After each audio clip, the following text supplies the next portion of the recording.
everybody, and welcome back to the Logan Blackman Show. I hope you all have had a fantastic week, had a fantastic weekend, all that great stuff, and I am excited to provide your ears with the best listening experience that you could possibly ever imagine. Oh my goodness, ladies and gentlemen, it has been a chaotic's a very, very wrong word. It's been a busy weekend. It's been a very productive weekend, and most importantly, my sister got married. Oh my goodness, ladies and gentlemen. Such exciting times ahead there on their honeymoon. It's been a work or a process, I guess you could say, to get down there, but that's not my story to tell. But again, congratulations to her and her husband, Brock, on getting married on Saturday. It was awesome to celebrate with everybody. It was beautiful. It was just beautiful all the way around. And you know what else is beautiful? This show, the Logan Blackman Show, here on the Logan Blackman Show Network, which is not a network, but you know what? We'll call it that for today's listening purposes. But before we get into everything we're going to talk about today,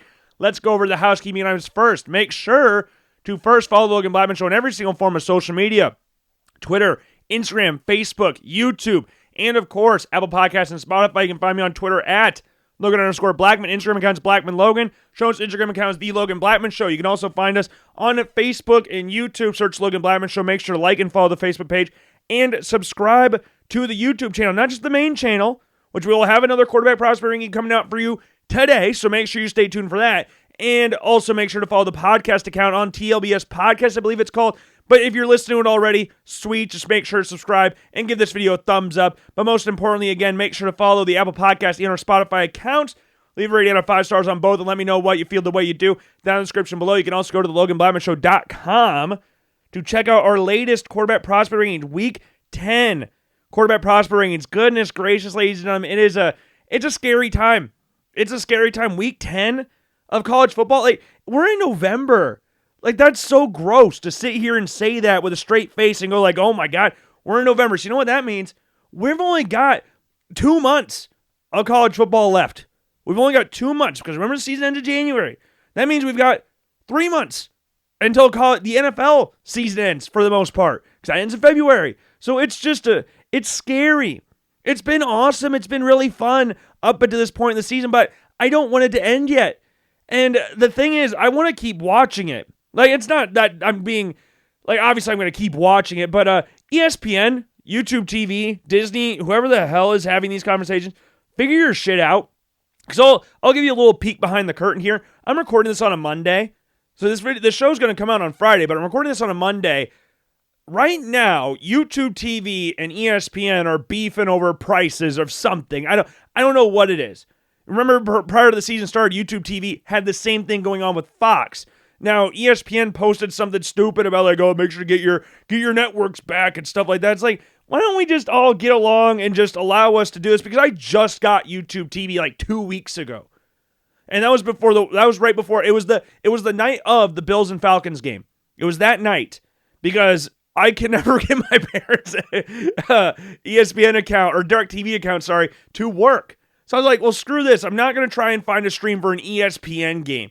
I'm going to find it because I'm going to buy it. So I got myself a membership, and thank God it didn't change anything then, because I would have been royally screwed, because there's one game on. It's hard. They make it harder, like the streamers, the quote-unquote legal streams. They make it hard for these corporations to monitor them when there's multiple things going on a Sunday. Like, you can find a game. You could have probably found a stream to the Rams-Saints game. You could have probably found one pretty easily this weekend. It would work for me to watch the entire time, because they don't care, because there are other games going on. And we'll talk about the main one here in a little bit. But when there's one game on one night, they're going to stream snipe that so freaking quick. So I would have been royally screwed, because the thing is, I didn't realize that it was on ESPN until I was turning it on. So I was done. I was grade A dunzo at that point in time. But right now, we're good. I don't know if the Bills play on ESPN the rest of the season. I hope they don't do it until they figure their shit out, if they do play on Monday Night Football. But right now, so like when I record these shows, I usually throw on a game or something. Like, usually I'll have like Thursday Night Football on. Like, the past few times I've been recording on Thursday. So I'll have Thursday Night Football on. But I was free tonight, so I was like, okay, well, let's turn on Monday Night Football. Forgot that was all happening. So right now, I am watching Quinnipiac. I think that's how it's pronounced, versus St. John's, and New Haven versus UConn in basketball. Now, St. John's is number 5 in the country. UConn's number 4. This is probably the earliest I have watched college basketball in God knows how many freaking years. And that's not anything really a diss against college basketball or anything. I just haven't been as invested in recent years, since I was probably in high school. Okay, I take that back. I was pretty involved when I was in college. I went to a lot of William Penn basketball. I went to a lot of UNI basketball games. So there was that. But like in the grand scheme of college basketball, like sitting down and just watching a Saturday of games, I haven't really done that. So this is a new experience for me. Oh, Arizona and Florida are playing right now? I don't know what channel. TNT? What channel is that game? I got to try and find that one on my new YouTube TV. If it's on right now, I guess I'm not 100% sure if it's on right now or not. But we got to find that. If there's a top 25 matchup already happening, I got to watch that one, right? Yeah, there it is. I could watch the Big Bang Theory as well. But no, we're watching Florida versus Arizona. Again, did not know this was on. So again, ESPN, maybe you're actually helping me get back into watching college basketball like I did when I was younger. Because it was awesome back in the day. Like the Big 12 was on ABC. You had all the best games on CBS. You had Fox had games. And they're still on those networks, but I don't know what it is. Maybe it's just the youthfulness in me that's gone. The light has burnt out or something like that. I don't know. We're going to try and relight it this season. But one thing that does not need relit is my love for football. And especially when it comes after days like yesterday. So again, just a reminder, I'm recording this on Monday. So yesterday for me would be Sunday. And if all of you know who are listening to the show now, I'm a pretty big Bills fan. I'm not going to lie. I'm a pretty decent-sized Buffalo Bills fan. And watching the Bills versus the Kansas City Chiefs has become like, if you were to, let's just put it like this. If you were to tell me when I was growing up, when the likes of Trent Green, Matt Castle were playing for the Chiefs, Brody Croyle were playing for the Chiefs, and Trent Edwards, J.P. Lossman were all playing for the Bills, E.J. Manuel, that you would have told me that this game between these two teams, who at this point in time, I don't think the Chiefs had won a home playoff game in like 25 years or something, or 25 years. And the Bills hadn't made a playoff game, let alone won one, in 18 years or 17 years. If you would have told me that that would develop into the biggest rivalry in the NFL, I would have called you crazy. Because after sitting back and watching these games, you're like, man, I can't wait for this one to be done. It was really a big nothing burger for everybody else out there, except for me and my dad and my sister. Because we were the only Bills fans we knew, for the most part, and we lived in Iowa, so there were a lot of Chiefs fans. So you just naturally, I'm not the biggest fan of the teams around me, especially if they're in the same conference as you. Vikings, Packers, Bears.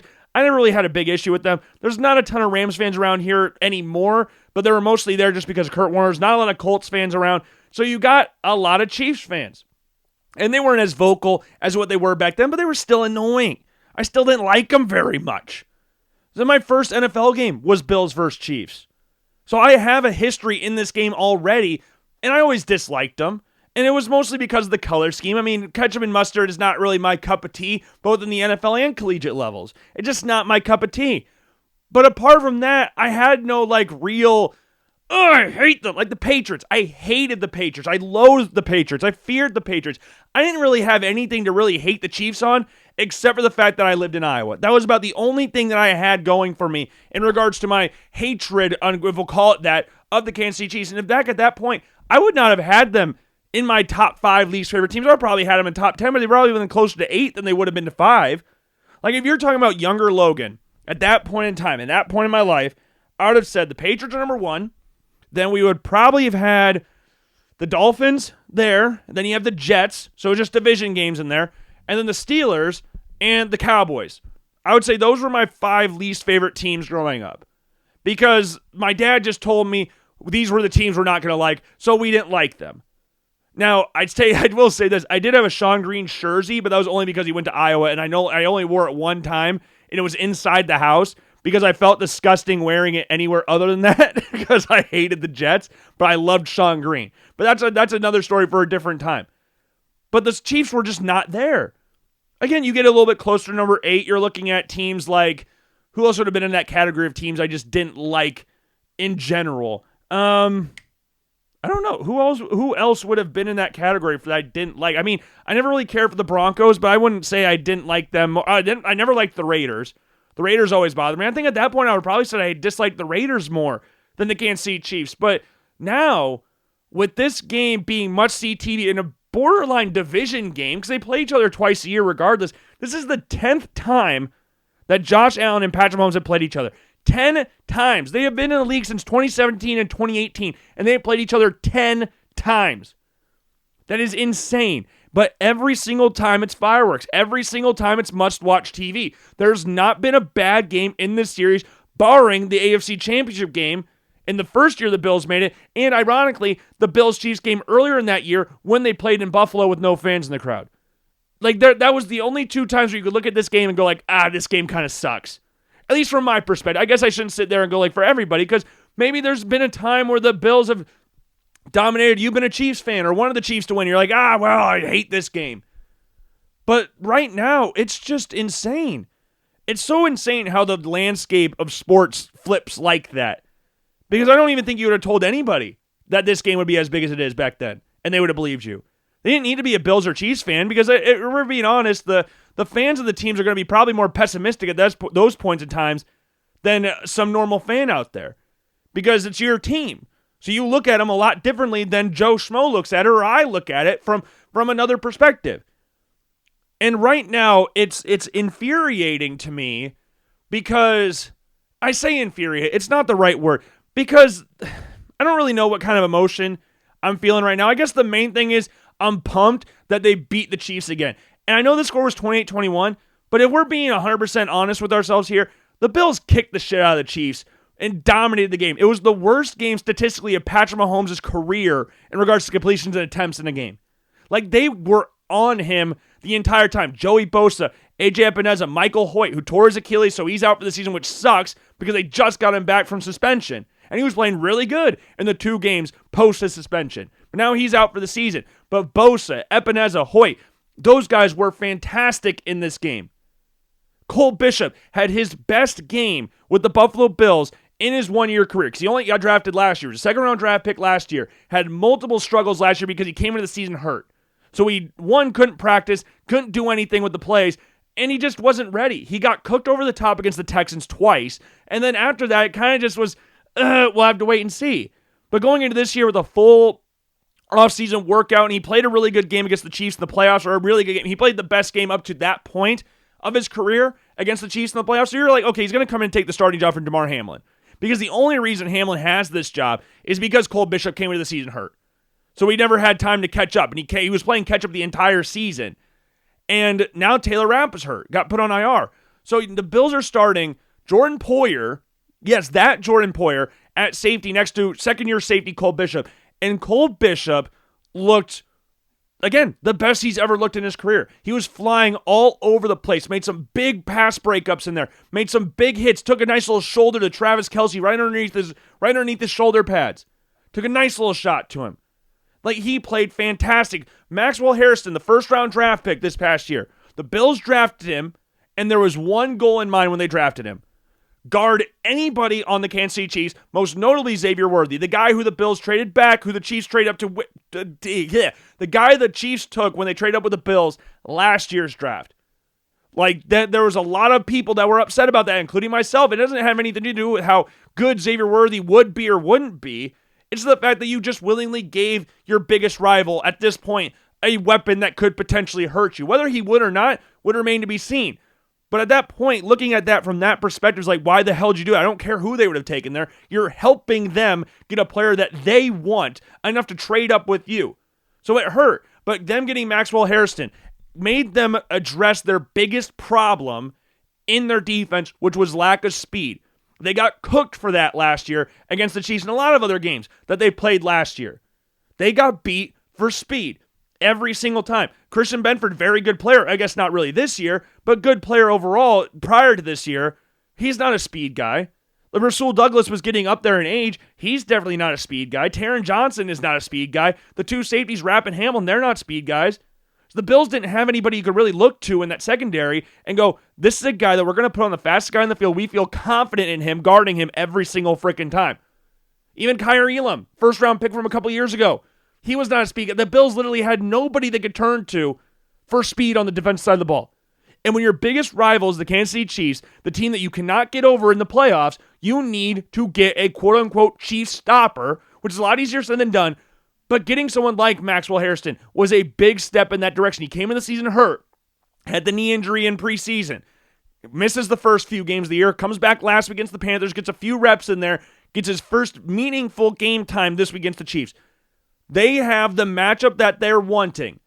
The Bills have Xavier Worthy guarded by Maxwell Hairston, and Maxwell Hairston, they tried to hit him over the top, hit Worthy over the top. Maxwell Hairston matched him stride for stride and broke up the pass, and that filled me with so much joy. Probably I was more hyped after that than any other moment in the game, was Maxwell Hairston breaking up that pass. He also got an interception in the game because, again, the defensive line was just getting after Mahomes constantly.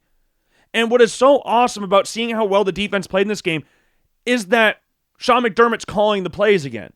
Because Bobby Babich had been calling the plays, the defense looked rough, and now they're quote-unquote sharing play calling duties. But I think at this point, it's just Sean McDermott calling the plays.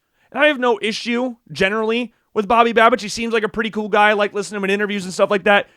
But they were struggling.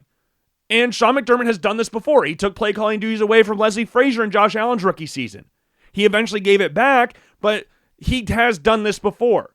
And Sean McDermott is a really good, overall speaking, defensive coordinator. It is still ironic, though, like I brought up last week or 2 weeks ago, however long it was, that the defense has been the Bills' biggest Achilles heel since he's been in Buffalo in these key moments like that. But now they're getting players like that. They put a lot of time and effort into addressing the defensive line. Now, a lot of them are hurt.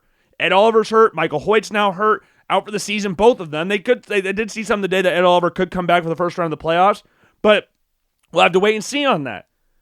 But they have addressed the defensive line. They addressed speed in the secondary. Their two biggest weaknesses on this team, defensive line and secondary, in regards to the speed in the secondary, they addressed both of them. And if Cole Bishop plays like that the entirety of the year, the Bills got a damn good safety on their hands, which is an awesome feeling to have. And at this point in time, Maxwell Hairston just has to be on the field the entire time. Like him and Trey White, who I love Trey White. He was an all-pro corner back in his day, but injuries have just killed his career. Trey White is not the same Trey White that we saw 4 years ago. He's just not the same guy. And that's what happens when you tear your ACL and tear your Achilles and have all these big injuries. Like, you're just not going to be the same player. And him and Hairston split snaps. They were right down the middle, 30 and 30 in this game. But now it's Hairston's time to shine. Dorian Strong, I was really excited to see what he does, but his career might be done with a nerve issue, which is terrible news because he could have been a guy that would look really good in the secondary next to Christian Benford before Maxwell Hairston came back. He looked really solid in that week 1 game against the Baltimore Ravens. And we haven't seen him since. Jordan Hancock and Jordan Poyer, they rotated snaps at safety. The Bills are banged up on defense. Taron Johnson didn't play, so Ingram and Cam Lewis had to play nickel corner. Matt Milano's still recovering from an injury. Shaq Thompson just got put on IR, if I'm not mistaken. So they're injured, but they played so damn well last night. And with how the Chiefs were looking on the opposite side of the ball and the way people are talking about the Kansas City Chiefs on the opposite side of the ball, it's like, oh my God, this team's here. They finally arrived. This is the team we were looking for. I mean, they started off 0-2, but man, they've won 5 of their last 6 games, apart from that weird-ass game against Jacksonville. And you look at some of the games they've had, they scored over 20 points in every single one of those games. Giants 22, 37 against the Ravens, 30 against the Lions, 31 against the Raiders, 28 against the Chiefs, or against the Commanders, sorry. 3 straight games win by double digits. 4 of their last 5 games were by double digits. I guess all 5 of their last 6 games were by double digits. Like this Chiefs team, with how the Bills defense was playing, like we saw against the Patriots, like we saw against the Falcons, where they were allergic to tackling and just allowing people to be open to some stupid blitz calls like we saw against Baltimore week 1 with Cole Bishop getting sent on a blitz from 15 yards back with no pre-snap like scooting up or anything. It could have been very easy for someone to look at this Bills team and go like, oh yeah, the Chiefs are going to roll. They're not roll, but they're going to beat the Bills this one. It's the first time the Chiefs can go into Buffalo in the regular season and win. And that's a key factor here. It's a very key factor here. But then you look on the Bills' opposite side of the ball. Josh Allen, for his standard, has been playing the same level that we would expect to see from him. Like against the Carolina Panthers, I don't think he played his greatest game. I mean, they won 40-9, but I don't think he played his greatest game. You look at some of the other games, the Falcons, he had 2 interceptions in that game. The Patriots game, he had a bad interception in that one. The Saints game, he threw his first interception of the season. We talked about it numerous times that I think he was forcing the issue a little bit because nothing was working offense. The receivers were not getting open. The Bills have to be, I don't have the exact numbers on here, have to be ranked dead last in regards to separation from receivers. The Bills receivers cannot separate. And you know what they did really well in this game against the Kansas City Chiefs was they started the game up by throwing screen passes. They threw a lot of bubble screens early on in the game, and they hit the tight ends. Whether it be Knox, Kincaid, or Hawes, they were going to go to them. Shakir and Dalton Kincaid were fantastic in this game. And this year, Dalton Kincaid is leading the Bills in receiving yards, and he has four receiving touchdowns, and he missed last week's game against the Panthers. And I'm pretty sure he missed, I can't remember exactly. I could be wrong. No, he might have been back against the Panthers, missed the Falcons game. I might be mixing those two games around. But regardless, the Bills' offense had not looked the same overall up to this point in the season. The only positive, really, up to this point in the year for the Buffalo Bills was James Cook, who has developed, and I've had this conversation before, that he was a top 10 back easily. We talked about this before the season. He was easily a top 10 running back in the NFL. Then we were going to extend that conversation to top 5. And I remember before the season starting, going over to the guys who at that time I thought were top 5 guys in the league. Those were guys like Saquon Barkley, Derrick Henry, and who am I forgetting about? I think it was Josh Jacobs. I think those were the 3 guys that I was like guaranteed at this point are the top 3 backs in the league. At that point in time, again, this is prior to the season starting. So Derrick Henry, Saquon Barkley, and Josh Jacobs. Top 3 backs in the league. I think we can all Christian McCaffrey, even though he had been hurt. So it was those 4 guys. Those were the 4 guys prior to, because they all had, apart from McCaffrey, all had great seasons last year. Because remember, McCaffrey battled a shit ton of injuries. And you obviously got guys like Bijan, Jahmyr Gibbs in these conversations as well. But James Cook is in and around those conversations 1,000%. And this year, he has been a guy that the Bills can turn to and trust in the run game. You remember a couple years ago, my biggest gripe with the Bills was that they had 0 rush attack. They were throwing the ball to set up the run. That's not winning football. It's not.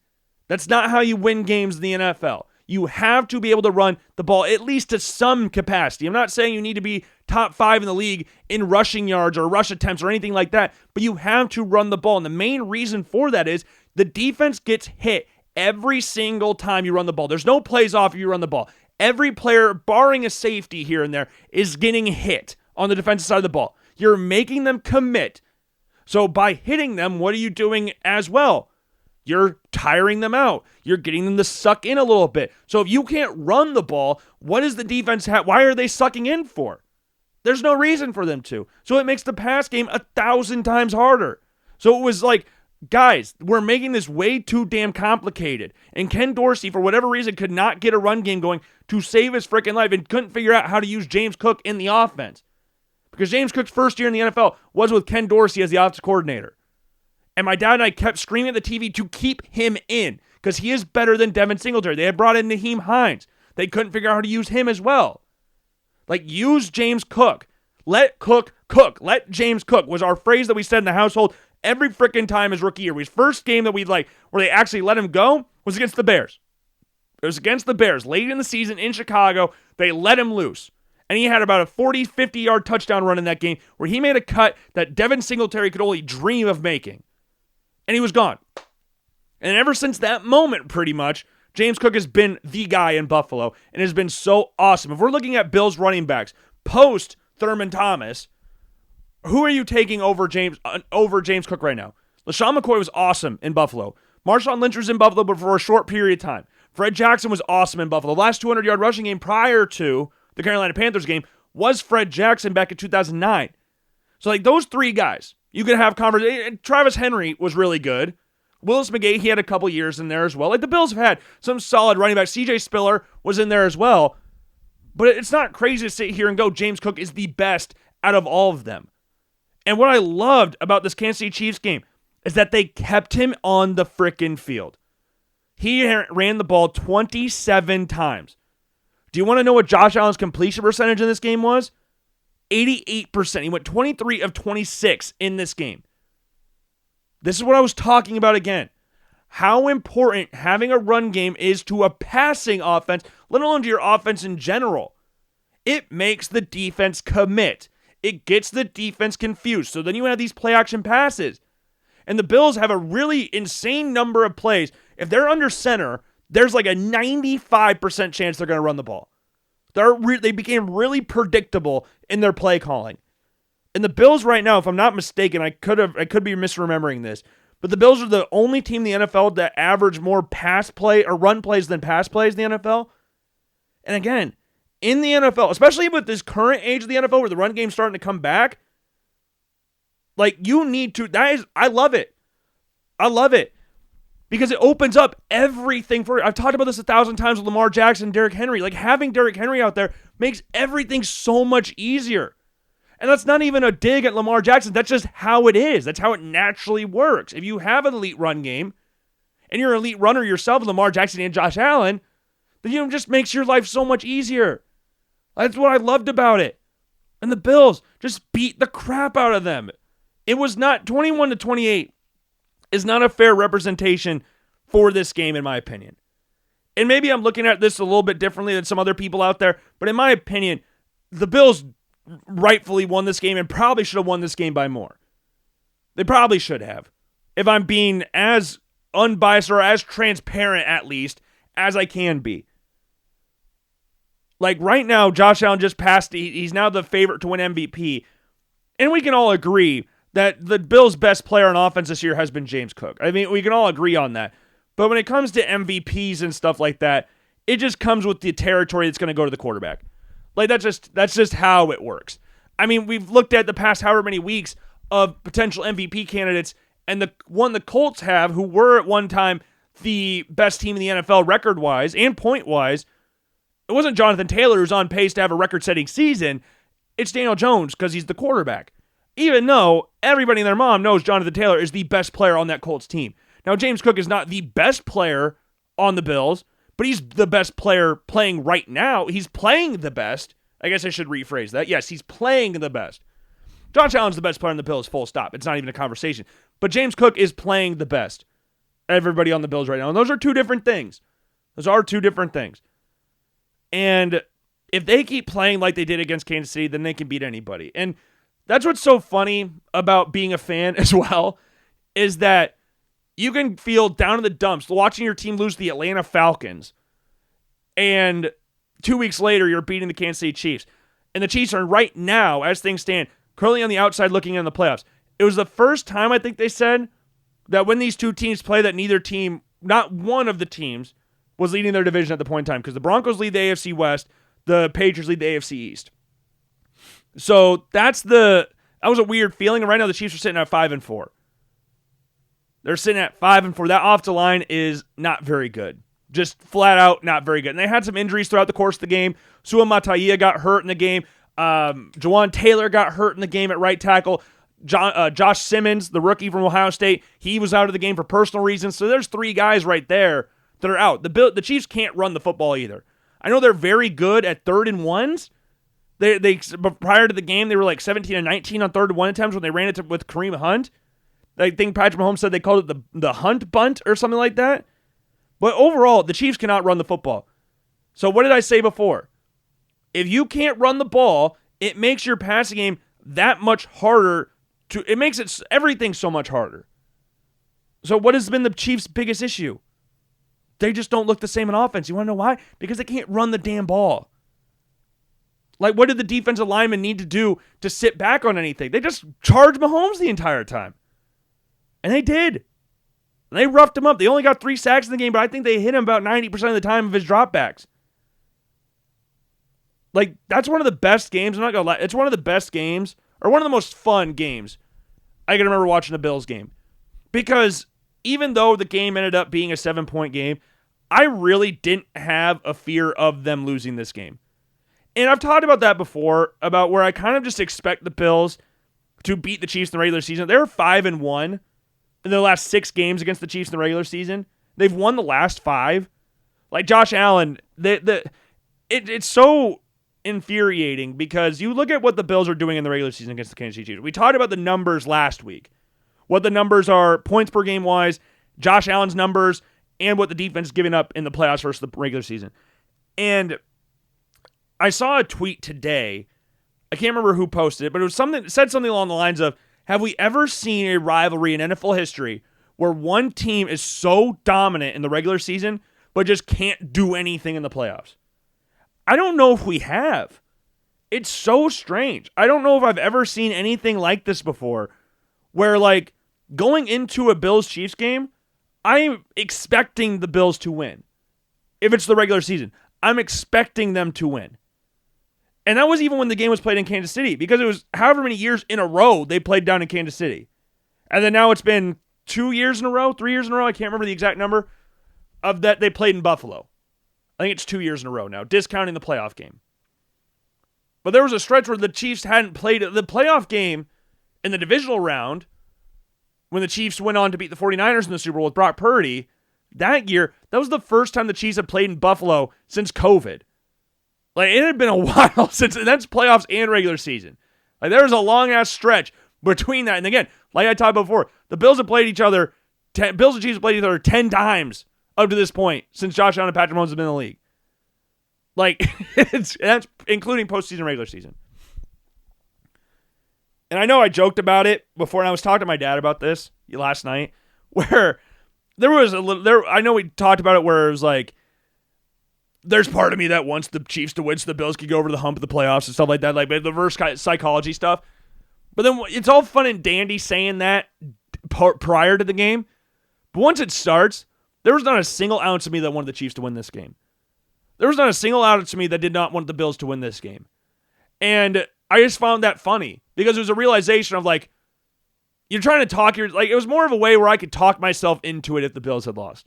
If that makes any sense. I know it probably doesn't, but if it does, like, just having that one thing is like, it's a get out of jail free card, kind of.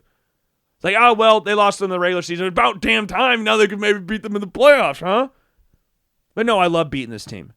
I absolutely love it. And we've had this conversation before about the Chiefs versus the Patriots and Brady versus Mahomes and all of that great stuff where, like, I've talked about with Brady before, and I'll get Brady on the show here in a little bit. It's just been really weird scheduling-wise in regards to, I don't know when my free time pops up, or when I'm going to be free to record a show. So it's kind of like very last minute where I'm recording one. It's never been like a whole plan, okay, I'm going to record it on this day.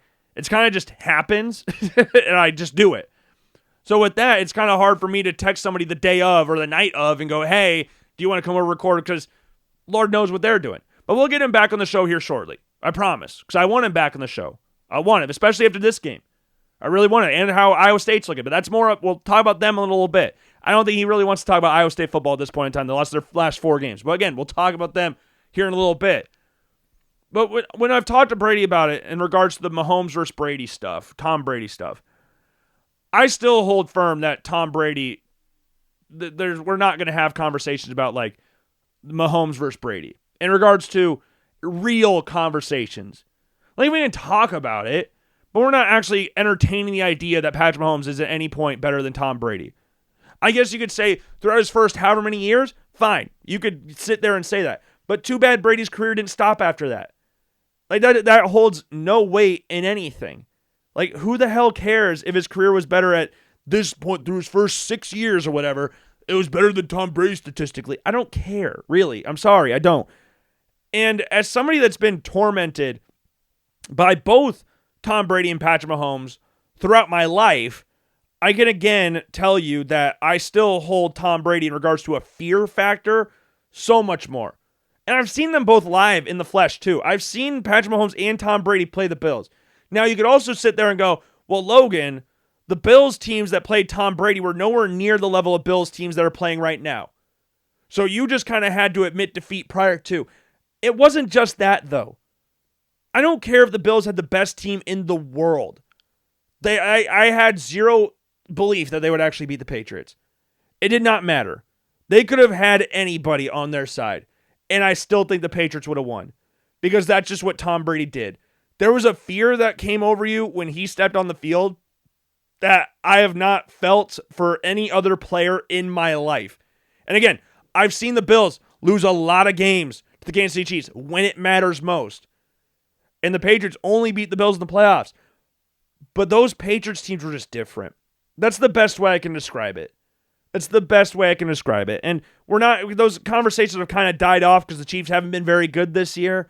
And Mahomes hasn't been very good this year. I know he got thrown back into MVP candidacy last week after his 2-interception game against the Commanders, but he's not in that conversation, especially with them not being in the playoffs anymore.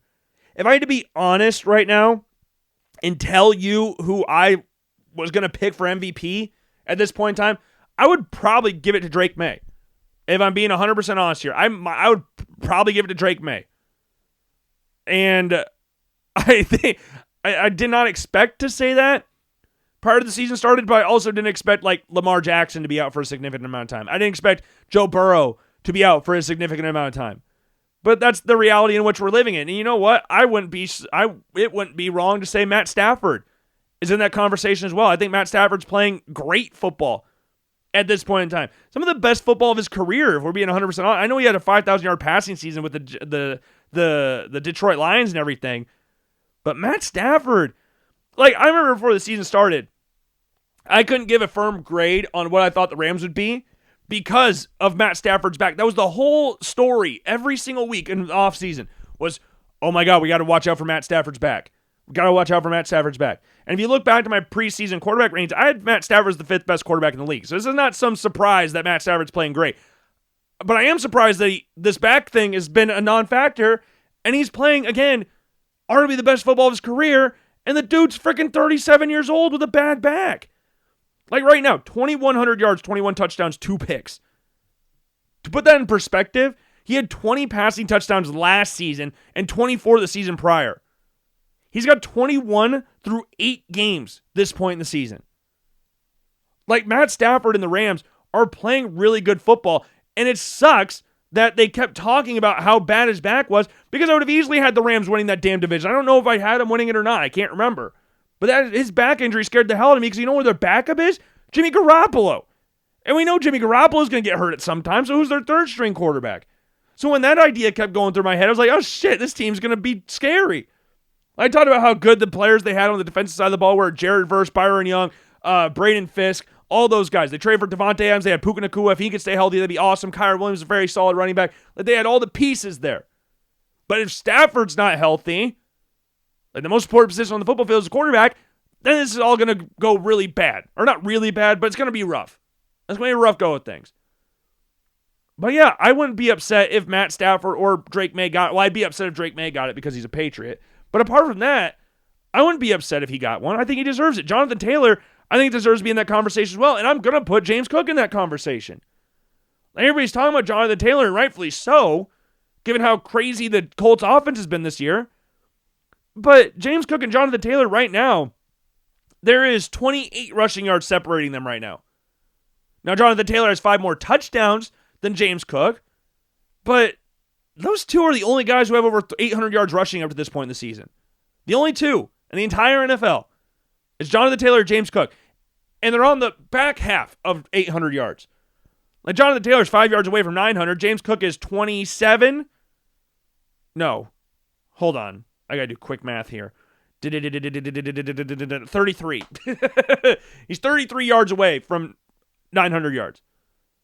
And I don't want to try and be like sneery or anything, but I do think James Cook's going to have a fairly easy time of getting that against the Miami Dolphins. I have a very solid feeling that they're going to do that because they just traded Jalen Phillips. They're just selling like crazy. They're probably going to trade Jalen Waddle. They said they're going to keep Mike McDaniel at the end of the season, which I don't know what they're gaining by doing that. So we're going to have to wait and see. Maybe to keep him away from a division rival. I have no idea. But those are your... And Josh Allen, I think, is naturally going to be in that conversation. He plays like he did against the Chiefs and the Ravens. Like, ironically, his 2 best games are against the teams with quarterbacks that he gets compared to the most, and he outplayed them both times. So if we're having that conversation, then yeah, I mean, I'm not sitting here going like Josh Allen shouldn't be in the conversation because I think he should be because I think he's the best quarterback in the league when everything's lined up. I think we're just going pound for pound. Josh Allen's easily the best quarterback in the NFL. And I think what's going on in Cincinnati is proving what I've been saying the past year or so in regards to, like Burrow is great. Don't get it twisted. I don't want to say you're like, and I I remember when I last talked about it, I kind of had to, I think it was after the Bills-Ravens game, I was kind of like, I backpedaled a little bit, so I was like, I'm being too negative. I'm making it sound like I think he's trash. I don't think he's trash. I just think there's a firm gap between the top 3 guys and him. And for those of you who don't know, the top 3 guys are Allen, Mahomes, and Lamar. And before the season started, I had Allen, Lamar, Mahomes, and then Burrow. And then Stafford was 5. I think Jaden Daniels was 6. Then it was Herbert 7. 8, I think, was Hurts. 9 was Goff, and 10 was Baker. Either Baker and Goff might have been switched. I can't remember exactly. But that was the general consensus of the top 10. But if I had to give one right now, unbiasedly, I would probably give it to Drake May or Matt Stafford at this point in time. Because Drake May, right now, might be the best deep ball passer in the NFL. He's just playing really, really well. And I know he's had back-to-back games with an interception against the Browns and Falcons of all teams. But Drake May's just playing really, really good football. And he's very accurate. And it's not that he's taking a bunch of dump-offs. He's firing it down the field. He's also had a decent amount of rushing yards in there as well. Like, Drake May, I wish he didn't play for the Patriots. I really wish he didn't. And if we were looking back at the last year's draft, and we know what we know now about these 6 quarterbacks that were taken in the first round, and we're looking at the 6 guys that were taken. So just a reminder, for those who were not paying attention to the 2024 draft, the 6 quarterbacks that were taken in the first round are Caleb Williams, number 1 to the Bears, Jaden Daniels, number 2 to the Commanders, Drake May, number 3 to the Patriots, Michael Penix Jr. to the Falcons at 8, J.J. McCarthy to the Vikings at 10, who traded up to get him, and the Broncos took Bo Nix at 12. So those are your 6. And you have Spencer Rattler in the 5th round and all those guys, but we're only focusing on the first round guys. If I was redrafting them, I would put Drake May at number 1. And I know what that sounds like because of the fact that Jaden Daniels had such an amazing rookie season last year where the Commanders went all the way to the NFC Championship game and stuff like that.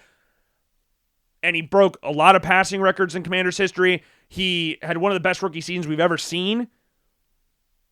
And he's battled injuries this year, and now he's probably out for the season with that nasty elbow injury that he had last night, which is brutal. Absolutely, that made my stomach hurt when I watched it. I did not like that. I did not like that. But Drake May, and I said it at the time, right before the draft, Drake May had the size, the arm strength, and the athleticism. He's 6'4", 220, 230 pounds. Had arguably the strongest arm in the draft, which I love when people, like, I don't want to sound sneery or anything, or sound like I'm better than people, but I love when certain, like, analysts, if we can call them that, talk about, like, draft prospects, because there was a stretch going back to this past year's draft, like, during the season, and the 2 years prior, they were talking about how great and elite Quinn Ewers' arm strength was. That's all people were talking about was Quinn Ewers' arm strength. He had this plus arm. And then surprisingly, when he's not playing that good, man, his arm strength is not there. It was never there. He has a good arm. But to sit there and go like, oh, it was this elite NFL level arm, it's not. It's a good arm for the Dolphins offense. Which, would you sit there and go like Tua has the best arm in the league? No. He has probably a bottom half arm if we're talking about arm strength for the top tier NFL guys right now. I'm not going to go through and say which quarterbacks have stronger arms than Tua at this point in time. I don't have a list out. I was just using him as an example because that's ironically the team I said Drake or Quinn Ewers should go to, and ironically the team he got drafted by. So I think that's kind of funny. But like Chris Sims, and I always talk about Chris Sims quarterbacks rankings because they're always weird. I had Drake May at 1. Chris Sims had Drake May at 6. And when I see somebody put a quarterback like Drake May at 6, where it's so blatantly obvious that he's really, really good and going to be a really, really good quarterback at the next level, and you put him at 6 or way below where he should be, then I can't tell if you're just doing it for clicks or you actually believe that. And if you do believe that, then you probably shouldn't be talking about it. Because it was so obvious that he was going to be good. He made the Pro Bowl last year. Like, it's not like he had a bad rookie season or anything either. Like, I was saying the same stuff last year when Jaden Daniels was doing all of the stuff he was doing. Like, Drake May had a good year last year on a super dysfunctional Patriots team. Super dysfunctional. And yet he still put up good numbers. And this year, again, I would give him the MVP, him or Matt Stafford the MVP at this point in time, if I had to choose. So I would take him at number 1. If I was redoing it right now, I would take Drake May 1. Jane Daniels, I would take 2. If I was doing things over at this point in time, I would take Jane Daniels at 2. Again, I think the rookie season that he had last year speaks for itself. The team that he's on is really poorly built. And we said that prior to the season starting, that they did a really bad job at getting receivers. I think the only 2 receivers they had on the roster prior to the draft was Luke McCaffrey and Terry McLaurin. And then when they trade for Debo, there were some people out there that were like, oh, this is a big move for them. It's not really. Debo hadn't been good in probably 4 years now. Like, he's been solid in spurts, but he hasn't been a receiver that you would look to and go like, oh, this is a guy that's going to take them to the next level. The Commanders' offensive line was not very good last year. And yes, they made moves for Laramie Tunsil, and they drafted Josh Connerly from Oregon, but their offensive line was not very good last year. Jane Daniels cannot take these types of hits because he's not a big dude. He's a slim dude. And he's going to be running a lot, who at LSU had a couple times, it didn't happen as much as they like to say it, he took some really cartoonish hits while he was at LSU. For the most part, he's very good about getting out of bounds. But there are times, if he does get hit, it's going to hurt. Because again, he's not the biggest quarterback out there comparatively to some of the other guys out there. And this arm injury that he had last night has nothing to do with any of that, because that's just a freak injury. That'll probably never happen again, because it's that crazy of an injury. That was disgusting. It reminded me of a Dexter McCluster's injury when he was with the Chiefs. If anybody remembers that type of injury that he had, the running back for the Chiefs back in the day from Ole Miss, that was bad. Not that bad. You could see like I'm not even going to talk about it. But if I'm comparing what Drake May's doing this year to Jane Daniels last year, for a rookie, Jane Daniels was awesome. Did I ever think he was going to be? Was he an MVP candidate? No, not really. But maybe that has something to do as well that there's no top tier guy like Lamar and Josh were doing last year where you can look at it and go, oh, these are the top guys in the MVP race. Maybe it's because of that. But I think Drake May is playing at an elite clip right now. I would take him 1, Jane Daniels 2. Third, this is where we can get kind of controversial. I would take Caleb Williams 3rd still. I would still say he's the 3rd best quarterback in this draft class. And I know Bo Nix made the playoffs last year, but Caleb Williams has still got it. And there's a lot of Bears fans that are ready to give up. I think there's a lot of things that is with the Bears and their fans that is more about like you've been hurt 1,000 times before, so what's going to be different this time around? That's what I'm kind of getting the gist of. Because there's moments where Caleb Williams looks really, really good. And there's moments where you kind of shake your head at some of the decision making where the processing, you're like, it's not really at a level that you would expect it to be. And you could watch him at USC, and you would know that was going to be, it would need to take some time for that to fully develop. Because USC, when he was at USC, a lot of it was instinct. And he was a great college quarterback.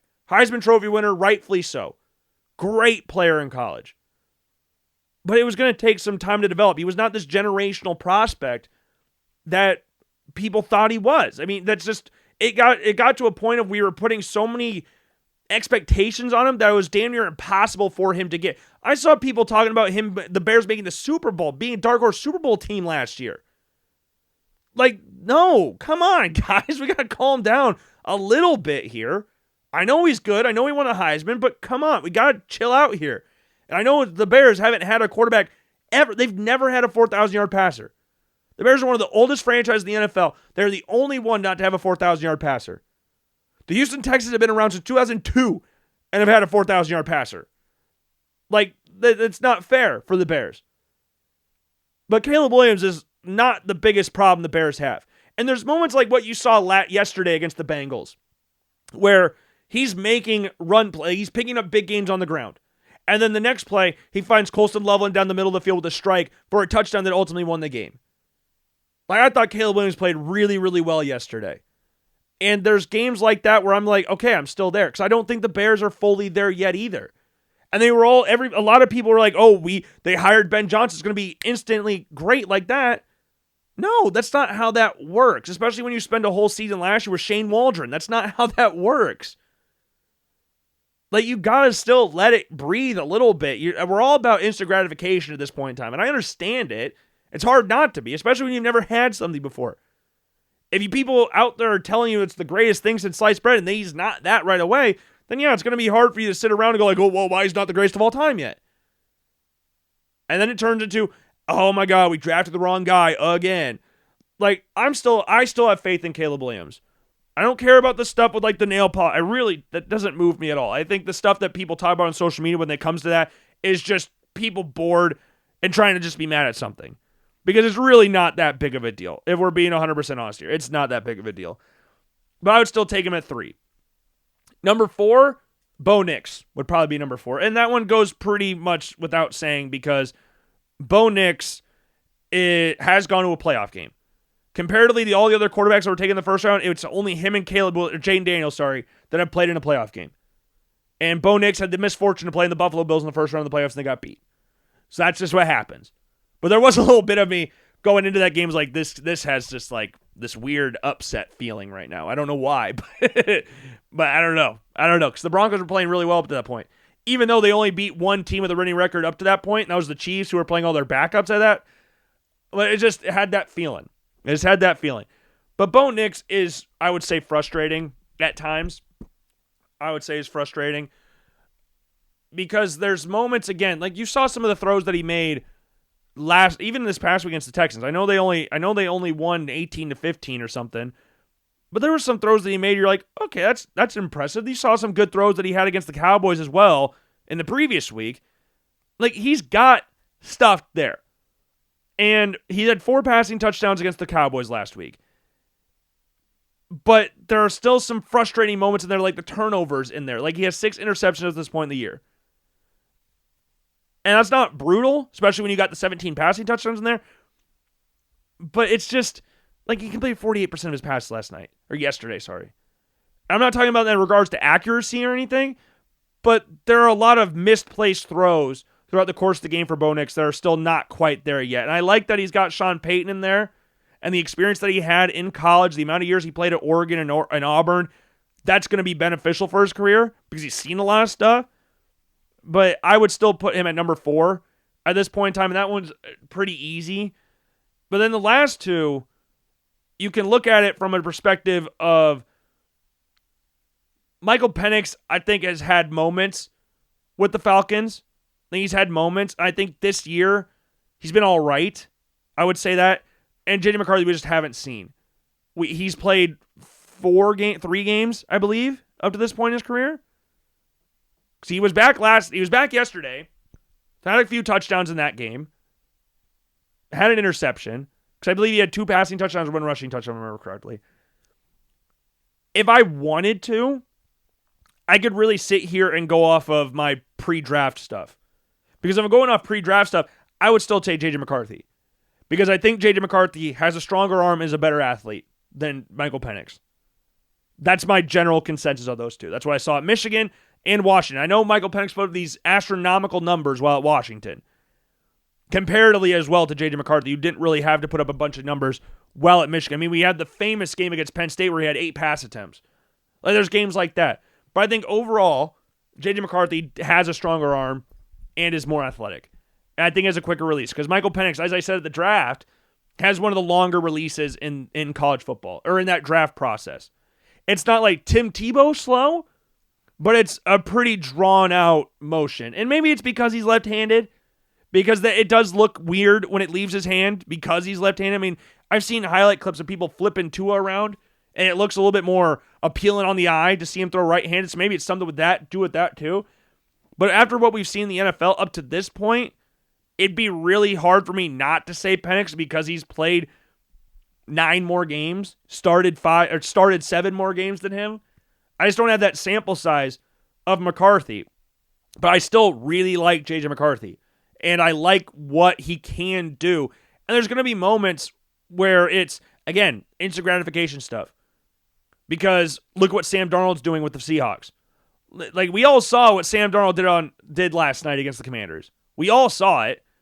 Like, Sam Darnold was great last night. 21 of 24, 330, 4 touchdowns, 1 pick. Like, he was great. Jackson Smith-Njigba, 129 yards receiving in that game. Jackson Smith-Njigba has been playing awesome this year. And Sam Darnold, rightfully, is in conversations of, I wouldn't put him in the MVP conversation, but I can understand why people would have him up there. I completely get it. I wouldn't personally have him up there, but that's just me. And it has nothing to do with like a personal vendetta against Sam Darnold or anything. I just think other guys have been better than him. But you look at what he's doing, 2,000 yards passing, 16 touchdowns, 5 picks, and the Vikings at this point have had a revolving door of quarterbacks that just can't stay healthy. Whether it be McCarthy or Wentz, Wentz pretty much just died on the football field. I think it's the best way I can describe it. He just died there. And again, because he's playing well, and they had the conversations about, do we re-sign him? Do we keep JJ? Whatever. And I was of the belief, again, that I still think, in the long term, it might not be looking like it right now, I do like JJ McCarthy where he's at in regards to what you could build with him than Sam Darnold. And maybe you can go like, well, hey, Logan, we knew Sam Darnold was going to be good. We knew it. We didn't know about JJ McCarthy. But at the same time, you could go like, well, what if JJ McCarthy's better? We don't know that either. I know right now he's not, but he's played 3 games in the NFL. He's played 3 games. Let's give him a little bit more time than this to start freaking out that he's not very good. It's the same thing I just talked about a little bit ago with Caleb Williams. JJ McCarthy's played 3 games in the NFL. Give him some time. Because there's moments where he looks the part. There are moments. And then there's still moments where he's really raw. Like, they went into Detroit yesterday and beat the Lions.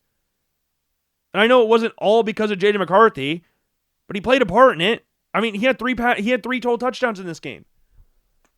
They scored 3 touchdowns in this game. Like, that's the kind of stuff that you want to see from a quarterback. And there's going to be some growing pains.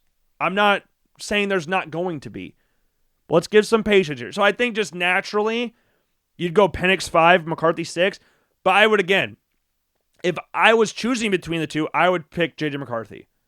If I was picking between the two. But if I'm just ranking them based on what they've done up to this point in their careers, then it'd have to be Penix at 5. So that's the order again.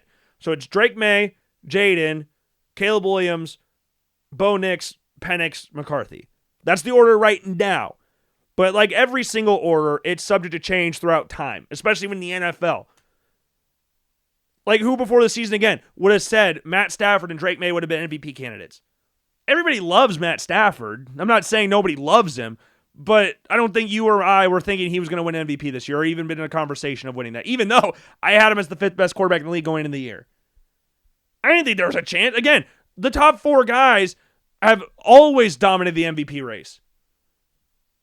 So it just makes it a little bit interesting now that they're not in the main guys in that conversation. Now we're like, oh, what the hell do we do now? Who do we talk about for MVP if those guys aren't playing at their best? Oh shit, this is scary. So then when you see like Daniel Jones MVP, it just looks weird. It just looks so odd seeing anybody other than those 4 guys. And the 4 guys I'm talking about, obviously, Allen, Lamar, Burrow, and Mahomes. It just looks odd. Even like Rodgers, but Rodgers is 41 years old, so he's obviously not going to be in there. But it is weird to think about. It's just weird, and I it's fun. I mean, I obviously want Josh Allen to win MVP. Obviously want that, because if I'm going back to Josh Allen love here real quick, people are talking about like Josh Allen playing horrifically bad. Josh Allen currently has more yards and more total touchdowns than he did up to this point in the year last year, and when he won the MVP. They were 6-2 in both seasons too. Now, he didn't have a 6 touchdown performance against the Rams up to this point in the year. So that's a little different. But his numbers are there. And it's like we've talked about the Aaron Rodgers line. It's one of my favorite lines in NFL history. My down years are some people's career years, or most people's career years. Like Josh Allen, Mahomes, Lamar, they're going to be judged differently than Daniel Jones. And I did think it was funny, though, that the Colts lost on Sunday. They lost to the Steelers. Daniel Jones did not play very good. He went 31 of 50, threw for 342 yards, but if you throw the ball 50 times, I'm kind of hoping you throw for over 300 yards. but he had 3 interceptions. Jonathan Taylor was pretty well bottled up in this game. Alec Pierce and Michael Pittman over 100 yards each. Both had 115, but Daniel Jones overall did not play very good. And now that he played bad, all the memes about Daniel Jones are back. It was like they were waiting anxiously or patiently for him to have a bad game, so now we can start talking about, like, oh, this is Daniel Jones with the Giants all over again. I mean, let's not forget how crazy the Colts offense has been. And again, the main reason is because of Jonathan Taylor, but Daniel Jones has been playing a really big part in why the Colts offense has been as explosive as it had been. I mean, going into this game, he had 13 passing touchdowns and 3 interceptions. He was playing great football. He was playing great. Now, are they playing a bunch of killers out there? No, not really. I mean, you're playing the Dolphins, Titans, Raiders, Cardinals, Chargers. They beat them. That was kind of impressive. And the Titans again. And they beat the Broncos in their week 2. But they weren't playing like a bunch of a murderer's row of anything. But they were still playing really well. And they lost the Rams in there. The Rams were a good team. The Broncos were a good team. The Steelers are going to capitulate like they always do every single year because that's just what they do. They start off good every year, and then they just finish 9-8. It's written in the stars. Like, it's not a prediction. It's a spoiler. they're gonna finish 9-8. And you look at the rest of their schedule: Chargers, Bengals, Bears, Steelers, Ravens, Dolphins, Lions, Browns, Ravens. They're gonna finish 9-8. If they do anything other than that, I'll be shocked. I'll be absolutely shocked if they do that. But hey, that's what's fun. That's what's fun. It's always fun to predict things like that. And I guess that's all I really have for the NFL side of things. Yeah, I think that's all I really have on there. I'm not going to go over the quarterback rankings because it's Monday. I don't have them done yet. But the video will still be up again. So this is just, again, I'm recording this on a Monday. So it's a little bit earlier in the week than I normally record. But if you look at like the quarterbacks that played this past weekend, there wasn't a ton of like crazy performances. Like, you look at people like John Mateer from Oklahoma, 159, no touchdowns, a pick. They beat Tennessee, but he didn't play great. He had 80 yards rushing, which is nice. Lenore Sellers didn't have the greatest game against Ole Miss. Fernando Mendoza did not have the greatest game against Maryland, even though they won 55-10. But then you look at guys like Darian Mensah, who balled out against Clemson this weekend. 361, 4 touchdowns, no picks. 46-45 win. Like, Darian Mensah is playing some really good football. But again, I've talked about this before. I'm pretty confident that he's going to come back next year. And I think that would be best suited for him. I do think that'd be best for him. But there's part of me that's like, man, he's so damn good. But if you look at next year's class, like Julian Sayin will be in next year's class. Julian Sayin has a realistic shot at winning the Heisman Trophy this year. Like, that as his first year as the starter at Ohio State. Like, he's not just dinking it, diming it down the field, or not like taking like screen passes and stuff. He's completing 80% of his passes by throwing it down the field. I know there's going to be a lot of people out there, and I would say it's fair to a certain extent that he's throwing to 2 first-round wide receivers, 2 top 10 wide receivers. Like, Carnell Tate will probably be a top 10 pick this year. Jeremiah Smith will be a top 10 pick next year, and Julian Sain's going to have Jeremiah Smith next year as well. Like, there's going to be that side of criticism with that. But some of the throws he's making, it's not really about who he's throwing to. It's about where he's placing them. And some of the placements of these throws are just elite. And I think that's where they get in the conversation of, like, yes, he's throwing to NFL receivers who are going to be top 10 picks whenever they go out in the draft. But he's still putting the ball in really tight windows in really good spots. He's really accurate. That number is not just because he's throwing bubble screens and checkdowns. It's not because of that. I'm not saying they never do that, but that's not what that's from. That's not what that's from. He's playing really, really well. Like the Penn State game this past week was making a lot of really good throws. And if you look at next year's class, like if Darian Mensah decides to come out, because Darian Mensah, realistically, I haven't gone through and watched the entire game back yet. I watched part of it on Saturday. Again, sister got married, so I couldn't watch a ton of college football on Saturday, but we played a little bit. Like we watched Texas Vanderbilt. We watched Iowa State, Arizona State. We watched, what other game was on that? I can't remember whether, there was another game we watched, but those were the 2 ones we mostly watched. Because a lot of the people that were in the party were Iowa State fans. We'll talk about them in a little bit. But Darian Mensah, from some of the things that I have seen from the game against Clemson, we could talk about him being a top 5 quarterback in this year's class. We really could. And again, do I think he's going to come out? Probably not. Do I think he'll hit the portal again? That's going to be an interesting conversation. Because I don't want to be mean, but I think he is better than Duke. And it was surprising. I said this during the offseason. It was surprising that he went to Duke in the first place. Because he's at Tulane. He was a freshman starter at Tulane, redshirt freshman. It was surprising that he went to Duke in all, let alone going there and doing what he's doing now. Like, he was better than, I don't want to say anybody's better than a specific school, but for Duke's level, I thought Darian Mensa would go somewhere else. I don't know exactly. I don't remember where I predicted him to go or anything. But I think I said Miami as well. I know I said Fernando Mendoza's Miami guy. Because he's from Miami. He went to the same high school as Mario Cristobal. Not the same year, obviously. But I thought Fernando Mendoza would be going down to Miami. And then he went to Indiana, which worked out beautifully for everybody involved. But yeah, then like some of the other guys in here, Trinidad Chambliss, he didn't have the greatest game of all time. 159, 1 touchdown, 1 pick. Now he did have 59 yards to the ground touchdown there against South Carolina. Brennan Sorsby, Cincinnati, 11 for 33, 221, 1 touchdown, 1 pick. Had a rushing touchdown there on the second drive of the game. Pretty much went untouched. Now that's kind of misleading, 11 to 33. I still think he made some really good throws. Even the ones that fell incomplete, I still thought he made some really good throws. Because I've watched more of him than the other guys. It's been him and Mensa that I've seen the most of prior to talking about it right now. But that number's a little misleading, but still missing on 20 passes, or 22 passes, sorry. Is not ideal. But you go into Utah at night, 90% of the time you're going to lose that game. But then you got guys like Klubnik. He looked good against Duke from the little bit I've seen. He looked good against Duke. Carson Beck was not very good against Stanford. And you know what I said earlier in the year?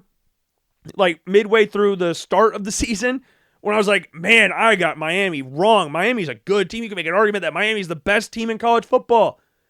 I don't know why I said they were going to be the biggest disappointment this year in the ACC. And you know what? I wasn't wrong. I was just early. Because you lost to Louisville in SMU. I know SMU was on the road, but on paper, there should have been no reason why Louisville lost any of those games. You want to know why they did? Because Mario Cristobal is head coach. They're going to lose some stupid game they shouldn't lose, and Carson Beck is looking like the guy we saw at Georgia last year. And that's what I was hoping was completely gone, but it's reared its ugly head again. He's not playing with confidence. He does not look like he's having fun. It left so quickly. And then we went back to blaming things again, like we talked about after the Louisville game. Because remember last year at Georgia, he blamed not having a running attack and having no tight ends. Like he got upset. He started blaming things last year. And now we're back to that conversation again. So it kind of frustrates me that we're back there, but that's where we're at, unfortunately. But Taylon Green, he didn't have the greatest game against Mississippi State and Arkansas, sorry. They are the most unlucky team of all frickin' time. They have lost every game in conference play by one score. In this game, they lost 38-35 to Mississippi State. 38-35 was the final score there. They lost. Let's just go back. I got to pull it up here real quick. How many games they have lost this year, barring the Notre Dame game, because that was its own thing. But they're 2-7 right now. They lost to Ole Miss 41-35, Tennessee 34-31, A&M 45-42. Auburn they lost by 9, 33-29, with 3 turnovers in the fourth quarter by Taylon Green. And then 38-35 to Mississippi State.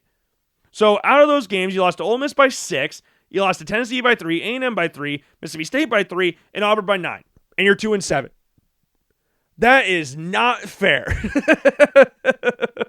One of my friends from high school, who I'm in a fantasy football league with still, big Arkansas fan. Big Arkansas fan. I haven't talked to him about this season. And what makes it worse is that 2 of those losses, Tennessee and A&M, were in Mississippi State or Ole Miss. So 3 of their losses in conference play have been against ranked teams. In those 3 games against ranked opponents in conference play, they have lost by a combined 12 points. In 3 games against 3 ranked opponents in conference play, they lost by a combined 12 points. And they're 2-7. That is a damn shame. You know what it is? It's the same reason when people kept talking about Caleb Williams' record against top 25 teams when he was at USC. Because their defense frickin' stinks. It's not about the offense. I mean, the offense of those games, 35, 24, 42, 31, 31, 35. Like, it's not like they're not putting up points, but their defense is giving up 100 points a game. Caleb Williams lost 10 games in college at Oklahoma and USC. Defense on average gave up by, if I remember correctly, so you can go back to that show and talk, because I talked about it a lot when he was getting drafted. I think they gave up an average 45 points a game in losses that USC had and Oklahoma had. 45 points a game. It was somewhere between 42 and 45 points a game. I can't remember the exact number. You want to know in those losses as well? I think USC averaged around 40 points a game in those losses. So it has nothing to do with the quarterback here. Like Taylor Green. Now, the Auburn game, yes, that one did. 3 turnovers in the fourth quarter is not ideal, with one of those being a pick 6. Not great. But the main reason why they're losing games is because of their defense. This is why I always think it's funny when you talk about, like I noticed when I was talking about the Bills-Chiefs game, I hope I didn't say this because I can't remember now. Now I'm panicking. Now I'm overthinking it. So I didn't say Josh Allen beat Patrick Mahomes. It was always the Bills beat the Chiefs, and the Bills play the Chiefs, because Josh Allen and Patrick Mahomes aren't playing each other. The teams are playing each other, but that's it. So I always love, like, I'm going backwards now, but talking about, like, Josh Allen, like, someone tweeted, it's like, regular season legend, playoff bum unless his team gets 3+ turnovers. Talking about Josh Allen. Josh Allen in the playoffs, unbiasedly, I'm being as unbiased as possible, is one of the greatest playoff quarterbacks of all time without a Super Bowl. He might be the greatest playoff quarterback of all time without a Super Bowl. 25 passing touchdowns, which is 5th. Through a quarterback's first 13 playoff games. 5th. He's 1st in rushing touchdowns. Yeah. He has 33 total touchdowns, which is 2nd. He has 3,300 passing yards, which is 6th. He leads that time frame with rushing yards, 668. Total yards, 4,043, which ranks 3rd. 6 turnovers, lowest of all time. 4 interceptions, lowest of all time. 0.9 interception percentage, lowest of all time. 5.4% touchdown percentage, 11th. 65.7% completion percentage, which is 4th. Minimum 100 attempts. So Josh Allen, again, is one of the greatest playoff quarterbacks of all time. Because they can't beat the Chiefs, that's on him, I guess. No playoff game the Bills have had where they have lost a game was on Josh Allen. I think if you combined, if I remember right, if you combined like Lamar Jackson and Joe Burrow's passing touchdowns, I think you still have less than Josh Allen in the playoffs.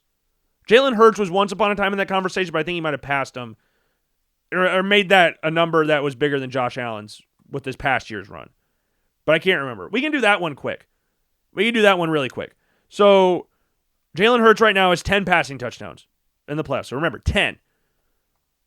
Lamar Jackson. Jalen Hurts had 10 passing touchdowns. Lamar Jackson in the playoffs has 10. So we're at 20. I know Joe Burrow has 9. So they have 29. So yes, Jalen Hurts did pass after that. I know Joe Burrow has 9. You want me to tell you how I know he has 9? Because Josh Allen threw 9 passing touchdowns in 21 playoffs alone, and Joe Burrow has 9 his entire career in the playoffs. So this is where I talk about like who the best quarterback in the league is, and Joe Burrow being in that conversation. It's not him and Josh Allen are just on different planets, respectfully. That's being as respectful as I can. But Josh Allen is really the greatest playoff quarterback of all time without a Super Bowl. The numbers back me up on that. And I'm not even, that's me being as unbiased as possible. Now, while we're on the topic of numbers here, I do want to talk about this because I've seen it a lot recently. I think it's more of a coping mechanism at this point rather than actually wanting to prove anything. It's what Iowa State fans have been going through recently because Iowa State has had a rough go of things recently. Started off 5-0. They're now 5-4 and have not looked good at all. They gave up 230 yards rushing to Jeff Sims on Saturday. 230 yards to Jeff Sims. Arizona State was out without Sam Leavitt and Jordan Tyson, who's going to be a top 10 pick in this year's draft. They were without both of them, and they still came into Ames and won 24-19. And there was nobody there. There was nobody there. The student section was non-existent. I've seen better student sections at Drake football games than what we saw last Saturday against the supposed Big 12 championship rematch. That was embarrassing. And it wasn't like it was completely miserable outside. It wasn't like monsooning. It was raining a tiny bit. But for what Iowa State's supposed to be as a fan of a rival team, that was embarrassing. Completely embarrassing. That's what you'd see at like I don't even know what type of game you would see that at. A UCF game. Like, that's the level of fandom that was there. And I don't know if it's something that, because growing up, Iowa State, they always claim to be like the most loyal fans in college sports because they've been turbo ass my entire life until like the past 5-6 years. But they've stuck by their team. I think there was more fans at the 2-10 Gene Chizik season, with a smaller stadium, mind you, than there was at that game on Saturday. And I don't know if it's something about like you've gone to a Big 12 title game, you've gotten to a Fiesta Bowl, you've done all these great things. You're the best team in school history. You're the first team in school history to register a 10+ win season. You won 11 games last year. First time that it ever happened in Iowa State football history. First time that ever happened. So now that you're struggling a little bit, are we now reverting back? Like, you've gotten so close to where you were supposed to be, and now you're drifting a little bit, so now nobody shows up anymore because you're not as good, because now you're going back to what, I don't want to say, because it's so weird to think about because of this new age of college football where like Vanderbilt's a top 10 team, not anymore, but like Vanderbilt's a top 10 team, Indiana's the second-ranked team in the nation. I can't sit there and like dwell on the past, but you're back to where most people our age expect you normally to be. I know on paper it's a very solid football team. Very solid. But growing up, like getting 6 wins, 7 wins for Iowa State, that was like an amazing season. But now you're looking at the rest of the season, you look at some of the games they're playing right now. They've lost 4 straight games. Next 3 games are TCU, Kansas, Oklahoma State. I actually would take TCU in this one because they're at home. I talked about it last week where Josh Hoover's a completely different quarterback at home than he is on the road. I think TCU can win that game. Kansas, I thought Iowa State would beat Kansas last year in Arrowhead, and Kansas beat them. They ran the ball over them. Jalen Daniels looked good. Like, they beat them down in Arrowhead. Now, Iowa State being at home, Kansas being 5-4, they've gotten blown out a couple times this year to Kansas State and Texas Tech. So maybe Iowa State can still get that one. And then Oklahoma State, they cannot lose to Oklahoma State. That is illegal. I don't care if it's down in Stillwater. You cannot lose to Oklahoma State. This Oklahoma State team is ass. I didn't know it was possible. I literally said this before the season started. There was no way that Oklahoma State was going to be as bad as what they were last year. And they're even worse than what they were last year. This team freaking stinks. Like, they reek. And I know they played some good teams, like Baylor, Arizona, Houston, Cincinnati, Texas Tech, Kansas. Like, they've played good teams, but they reek. Like, they lost 69-3 against Oregon. They lost by more points to Oregon than Montana State did. I think if Montana State and Oklahoma State would play right now, Montana State would beat them by 2 scores. Like, that, Oklahoma State is so bad. So, I think Iowa State realistically can. My gut right now would say 7-5 for Iowa State. That would be my gut prediction. And with one home game remaining, Senior Day against Kansas, if they lose to TCU this weekend, let's say hypothetically they lose to TCU, so they've lost 5 straight games, 4 of which being against unranked opponents, because I know they love to talk about ranks and all that stuff. 4 of last 5 games lost against non-ranked opponents. What is the home crowd going to look like against Kansas? Because that one that I saw last week or this past Saturday was pretty rough. For the standards that they have all claimed to have, that was really bad. And again, I don't know if it's a thing like, though, we're not as good as what we were supposed to be, or we're falling down a little bit. We're actually not that good. I'm not going to go to the game anymore because I don't want to watch bad football, which is stupid. But that's how some people think. I'm not saying that's how everybody thinks, but that's how some people think, or in this case, a vast majority of people thought. But yeah, it's been a really rough go of things. Like I was talking about before with the numbers thing, there's been talks on Twitter about Rocco versus Mark Gronowski. And it's understandable because of the fact that they're rival teams. And one team's going up, one team's going straight down. So the main thing that we're going to focus on here is the quarterback play because, like I've talked about 1,000 times before, quarterback is the most important position in sports. If you're winning, you're the best player of all time. If you're losing, it's all your fault. It doesn't matter if that's the case or not. It is all your fault whether you're winning or losing games.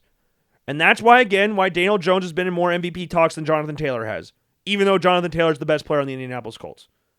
Like, it's just as simple as that. So with Iowa State playing bad right now, Rocco Becht is getting the majority of the stick. Has Rocco Becht been playing good? No. He is not. Rocco Becht has been playing actually pretty bad recently. For again, the standard that I have of Rocco Becht, he's not playing very good. Like right now, what did I say prior to the season starting? What I wanted to see from him was more consistency. Because one thing he hasn't really played, I know the numbers are there. I don't care about the numbers.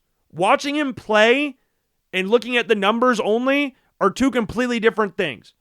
There were moments last year in games where he just didn't do anything or would miss a bunch of throws, but then late in the game he would come back and start firing. That's all I wanted to see from him this year. And I know he had new receivers this year because Jalen Noel, Jaden Higgins both went to the NFL, but I still expect in your third year as a starter to learn quickly with your new talent around you. That's what I wanted to see anyways. But he hasn't had that. And there's been a good amount of drops from Iowa State. Chase Soul has had a good amount of drops this year, the transfer from East Carolina. He's had a good amount of drops this year. Iowa State's receiving core, just on paper, is nowhere close to what it has been in previous years. It hasn't. That's just naturally how that happens. I mean, you have two guys get drafted in the first 3 rounds of the draft. That's going to happen. You're gonna dip because that's just what it's always interesting to compare like schools like Iowa and Iowa State to those like Alabama, Clemson, Ohio State, all those guys. Because you have 5 stars backing up 5 stars. If you lose a player like Jalen Noel or Jaden Higgins, good luck trying to replace them like that. It's not that easy. It's a lot easier said than done. I was excited to see what these guys would be this year, but right now, like Xavier Townsend from UCF, he's 5th on the team in receptions and yards. Then you look at Chase Soul. They brought him from East Carolina.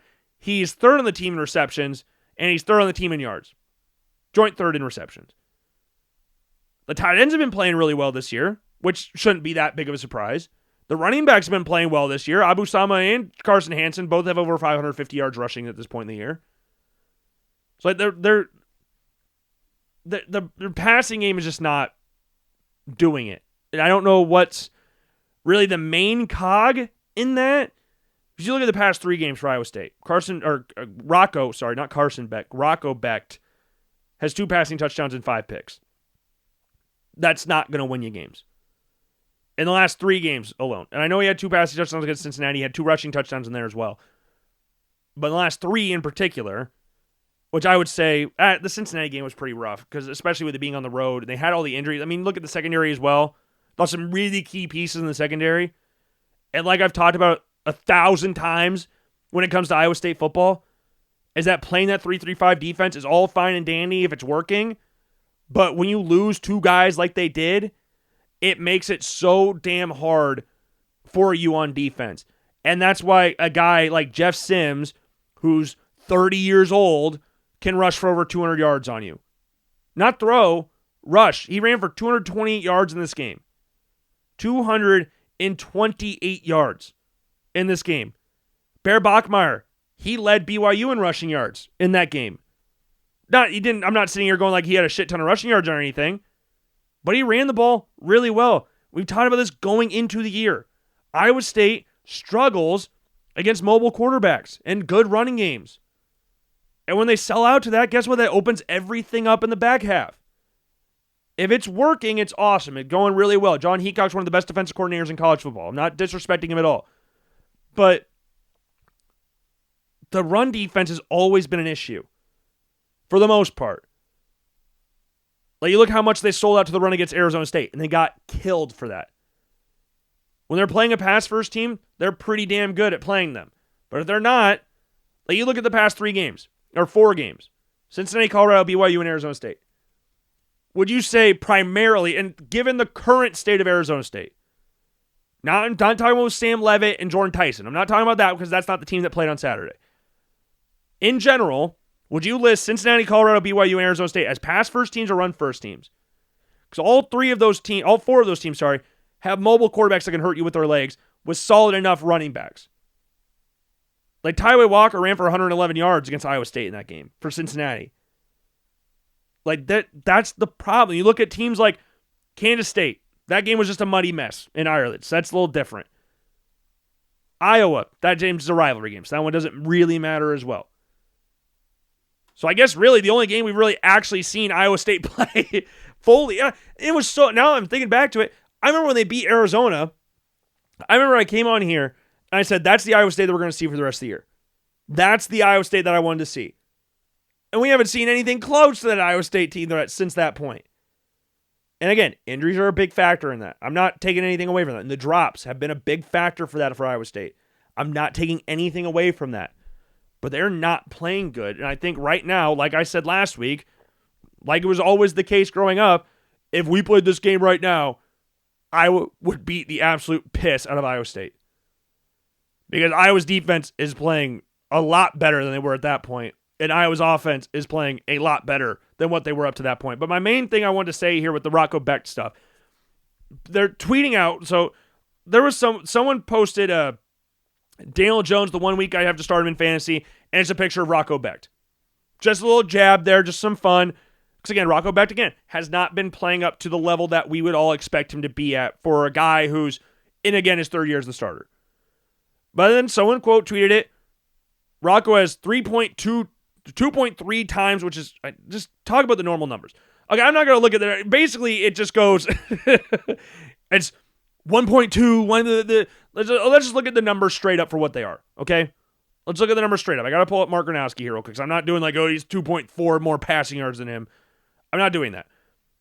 But if you look at the numbers here for Rocco Becht and Mark Gronowski, Rocco Becht at this point in time is 2,119 yards, 11 touchdowns, 7 picks.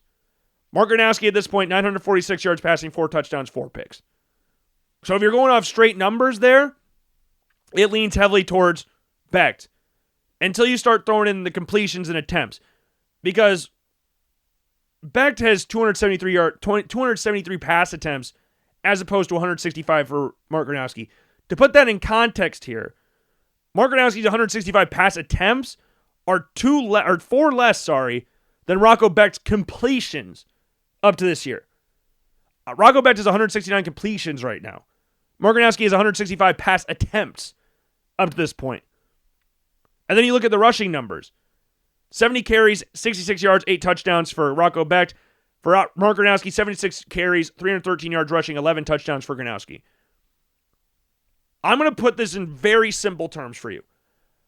I don't think either team would trade either quarterback for either one.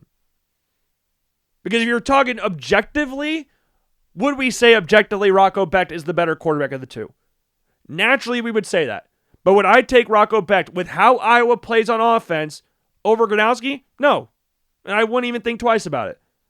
I would pick Gronowski every single day of the week and twice on Sunday. Like that, it's pretty simple. For how Iowa works on offense, I would take Mark Gronowski over Rocco Becht, especially the current form of Rocco Becht. And Iowa State fans, I know for damn sure they wouldn't want to take Mark Gronowski because Iowa State doesn't need their quarterback to run the football. Iowa's does. But in the same breath, I don't think Navy would take, I don't know, who would you want to say for Navy? Sawyer Robertson from Baylor, and I don't think Baylor would take Blake Horvath. Maybe they would. But you're taking a triple option quarterback and putting him in a pass-first, air raid offense. Doesn't make any sense. So no, I would not trade Becht for Gronowski, regardless of what the numbers say. Because if you actually watch them play, there's not this astronomical gap that I think people want you to believe there is. That you would think there is, based on just looking at the numbers, especially in the passing department. But again, that's just not how Iowa's offense works. And right now, which team's more fun to watch? Iowa's a lot more fun to watch on the offensive side of the ball than Iowa State is. And you look at some of the numbers, again, with the context provided as well,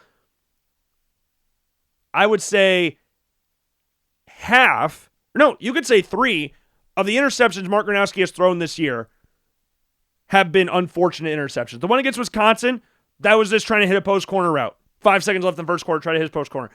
Dumb play call. It was just a stupid play call. They threw it there, got picked off. Dumb. But against Indiana, deflected, interception. Penn State, deflected, interception. Iowa State, reach and falls over, interception. So, like, out of the 4 interceptions that he's had, 3 of them you could say are unfortunate. The Iowa State one was also a late throw, though. So if you want to be a little more mean for that one, that's perfectly fine. That's perfectly understandable. But would I take Rocco Becht right now over Gronowski right now? No. Because I don't need Mark Gronowski to put up 2,100 yards passing. I don't need him to do that. It would have been nice to see that prior to the season starting, but given, again, how Iowa's offense looks, I am perfectly content with how Mark Gronowski is playing right now. Perfectly content with it. And, again, I said this before, he's easily the best quarterback Iowa's had since Nate Stanley. We're not even having a conversation here. It's, again, kind of the similar situation for some of the people that don't like Mark Gronowski. I think it's some of the situation of Iowa never has anything good, so why is this one good? And I love when people just post strictly the passing numbers. Because if you just post the passing numbers, fine. But when we're in the year 2025, where quarterbacks are allowed to run the football, so include the rushing numbers. Because that's what they are now. It's not the quarterbacks that you saw back in the early 2000s. Where, like, if they had 100 yards rushing in a season and a half, then that was, oh my God, this guy's one of the most mobile quarterbacks in the league. Like, I don't care. I've talked about it before. The numbers passing-wise, I can take because he's given me something elite in another department. And yes, I said elite running the ball. Because if you compare to the other quarterbacks in the Big Ten, I can make a pretty good argument, apart from Demond Williams from Washington, that he's the best running quarterback in the Big Ten. Should we look at the other quarterbacks right now? Because Dylan Raiola is out for the season. I wouldn't even include him in anyways. But regardless, he is one of the other quarterbacks in the Big Ten that I'm sure some people could look at and mention here. But who are the other guys in here? Julian Sand, Fernando Mendoza, they're great passers. Fernando Mendoza, a good athlete, can run, doesn't need to. Dante Moore, he doesn't like to run. He can. He's a good athlete. He doesn't like to run. Jaden Maava, he's not a runner. He's a good athlete, doesn't like to run. Luke Altmaier, no. Ethan Kaliak-Manis, no. Dylan Raiola, no. Preston Stone, no. Bryce Underwood and Aiden Childs. Maybe you want to include them? Maybe you throw in them in that conversation as well? I don't know. Because they're kind of up and down. I mean, friggin' Bryce Underwood's a true freshman, so I'm going to have a little bit less expectation on him right now. But again, there's a lot of people that had a massive amount of expectation because of the money they paid him going into this offseason. Washington from Maryland, very good passer, comparatively running ball, not with Gronowski. Then all the guys at the bottom. Lindsey, the dude from Wisconsin, Brown from Purdue, Iamaleava, Aller.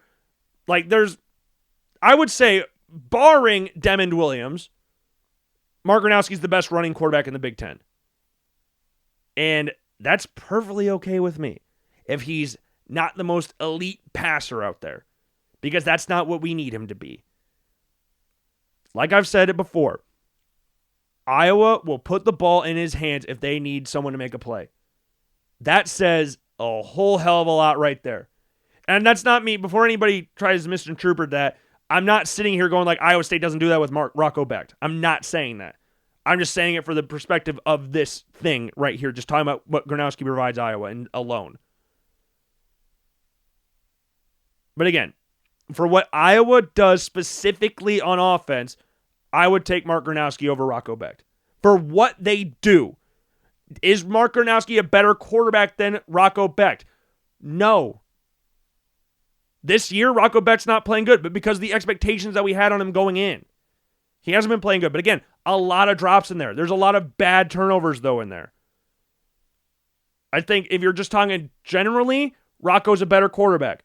But this year, it's a really close conversation I don't think people really want to have or think they would have if you just look strictly at the numbers. But this is what we talk about, the importance of watching games instead of just looking strictly at the box score. Because those can tell two completely different stories. But looking at Iowa this week, they play Oregon. And that game is a lot more obtainable than I would have ever thought it would be 4 weeks ago. which is funny because when I was doing my preseason predictions, I actually had Iowa beating Oregon anyways. And right now, if you look at where Iowa is and where Oregon's at, Oregon comes to this game ranked 6th in the nation. Dante Moore left the game early against Wisconsin, busted up nose, but they didn't look good against Wisconsin. They looked good against Rutgers, but I think, again, a lot of that goes down to the fact that, hey, we just got blown out by Indiana. I say blown out. They lost by 10 points. They didn't get, played out of the park or anything, but they got beat by 10 points at home to Indiana as the favorite. And they didn't look good against Wisconsin at all. I mean, again, the rain was a factor there. Dante Moore not playing the entire second half for the most part did not help anything. But they still didn't look good. This is not... I said this last week, half joking, half serious, that Iowa could finish the season 10-2 and be pretty confident saying the game I'm most scared of is the USC game because of USC's pass attack with their receivers. Mekhi Lemon is a very, very good wide receiver. He's a first-round draft pick in this year's draft. Very good wide receiver. They can run the ball decently well too. But the thing is that kind of eases me a little bit watching what Jaden Maiava did against Nebraska. 9 of 23, interception in there, no touchdowns. Ran the ball well, but he has a turnover in him. We saw it against Michigan. He has a turnover in him. Notre Dame, forcing the ball when he doesn't need to, knowing the situation. When it's raining, you don't need a touchdown, force it into double coverage, gets picked off. He has a turnover in there if you can get to him. And the biggest example that I have of Iowa being able to throw off quarterback's timing is against Fernando Mendoza on an Indiana team who's one of the most well-timed teams in all of college football. And the game he looked the most, quote-unquote, average in was against Iowa at Kinnick. And Dante Moore against against Indiana, did not look good. 2 interceptions in the fourth quarter of the game. He did not look good. And he looked really good against Rutgers. He looked really good against Penn State. But now we look at Penn State a little bit differently than what we did at that point as well, too. Well, if you look at common opponents this year between Penn State and Oregon, or Iowa and Oregon, They both played Penn State. Oregon had to go to double overtime against them. Iowa beat them in regulation. Now, Oregon's was against Penn State in Happy Valley with their starting quarterback and head coach. But that same starting quarterback and head coach lost to UCLA and Northwestern. So what can we really say there? But they both played Penn State. They both played Wisconsin. Iowa won 37-0. Oregon won 21-7. Oregon was at home. Iowa was on the road. They both played Indiana. Oregon lost 30-20 at home. Iowa lost 20-15, which would have been 3 had it not been for the safety at the end of the game. And then, or no, would have been 7, if not for the safety of the game. So it actually improved it. Never mind. But with Gronowski getting hurt. And I still think that if Gronowski hadn't gotten hurt against Indiana, Iowa could have won that game. Because Mark Gronowski would not have had the interception. Mark Gronowski would not have had the bad throw on the screen pass. Because one thing now if that was game 1 Mark Gronowski, game 2 Mark Gronowski, he's probably missing the screen pass. He's probably throwing an interception there. I know he threw one earlier in the game, but in that spot, I don't think he was, because I don't think Iowa would be throwing it. I think they would be putting the ball in his hands and having to run the ball, with Hank Brown couldn't do, which is why he lost the job to Jeremy Hecklinski for the backup spot. But I know at face value, you'd go like, oh, Iowa's going to lose this game because it's Oregon, 6th ranked Oregon, all that stuff. But like we talked about before, Iowa does not get blown out at home. Because I know face value is going to be like, oh, Iowa's going to get blown out at home. Because the national narrative of Iowa football is still that Iowa is very boring to watch. Which tells me, again, that not a lot of people in this national media space have actually watched Iowa play football this year. Because Iowa is anything but boring. Iowa, unbiasedly, is one of the most fun offenses to watch in college football. Not one of all of college football. But they're a fun offense to watch. They're really fun. And against Oregon, they can muddy it up. And they can take it. I'm not saying they will. They can. Oregon's got some young players in there that crowd could really throw off. We saw them thrown off against Indiana at home. They can get thrown off in this game. Reminder, Dante Moore has looked really good this year. He's still young. He's not started very many games. And I don't know what his health is going into this game. I would still imagine he's good to go. I haven't seen anything about it. They haven't really said anything about his injury to his face, but I know it was his nose. I don't know what happened to him ultimately. I know he got punched in the face, but I don't know if he broke his nose or something. But right now, Oregon is a 5.5 point favorite. as an 80 or 69.7% chance to win on ESPN's matchup predictor. But again, I think there's a good chance Iowa can win this game. I really do. And that's me trying to be as neutral as possible, given what I've seen from both teams this year. Because I've watched back every Oregon game. I've watched intently every Iowa game. Because Oregon didn't play this past weekend. And if you go on the LoganBlackmanShow.com, you can see all my stuff about Dante Moore and about the Oregon Ducks. I've watched every single game they played and watched tape on them every single time. Watched them back. Iowa can beat them. They can. I'm not saying they will. I'm not saying they should. But they can. And in this current age of college football, I will take that. And if they do, they can be a nice springboard for the rest of the season. Because Iowa already should be in the top 25. It's asinine that they're not. And if you look at some of the teams, we talked about this last week. Talk about some of the teams that are in there. Tennessee. Right now they're 6-3. They have a really good offense, terrible defense. They are 6-3 right now. They have lost 2 of those games by double digits. Or no, not 2 of it. 1 of those, sorry. I misread the Georgia score. But they lost to Alabama by double digits. Lost to them by 17 at Alabama. Lost to Georgia and Oklahoma at home. They have beaten 0 ranked opponents. They beat Arkansas by 3, who is, again, like we talked about, 2-7. They beat Mississippi State by 7, who is a good football team, to be fair. They're a lot better than what they usually are. But there's no reason, really, apart from being in the SEC, that they should be ranked and Iowa not. They really shouldn't be. Washington I could stomach because they just beat a top 25 team. They just beat Illinois. So I can stomach that.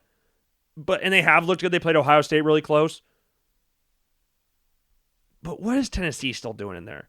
I still am not really over USC going to the top 25 for not playing. I think that was kind of crazy. But Iowa's receiving 6 less votes than Cincinnati right now. In Cincinnati this week, who do they got? Cincinnati they have a bye. So they might move up in the rankings, given what we've seen so far. But Iowa's in the coaches poll. So I guess we take those. But yeah, college football is just fun. I love college football. I love the NFL, and I'm excited to see what the rest of the season holds. It just, again, sucks that we're at this point in the year where we're winding down to the end of it. It's a damn shame. Absolute damn shame. But I think, this was kind of interesting. Most consecutive winning seasons, active Big Ten streaks. Iowa can go to 13 if they win on Saturday. They can go to 13 if they win at any point in the season, but still, it would be cool if they did it against Oregon this week. They would tie Ohio State 13 in a row. That would be pretty damn cool. That'd be pretty damn cool. But yeah, I think that's all I've got for you today. I don't really think that I had anything else pressing on my mind right now, but I do hope you enjoyed the show. If you didn't, I sincerely apologize. I will try to be better next time. Yeah, check out all the different links to the social media accounts, Twitter, Instagram, Facebook, YouTube, Apple Podcasts, Spotify. Make sure to check out the LoganBlackmanShow.com to check out our Week 10 quarterback prospect rankings. And yeah, make sure to check out the Believe in Iowa podcast as well. Twitter, Instagram, TikTok, YouTube, Spotify, Apple Podcasts, all that great stuff as well. Fantastic stuff. Fantastic stuff as always. But again, if you didn't enjoy it personally, I do apologize, and I will try to be better the next time we do one. And yeah, I will see you guys later. Peace.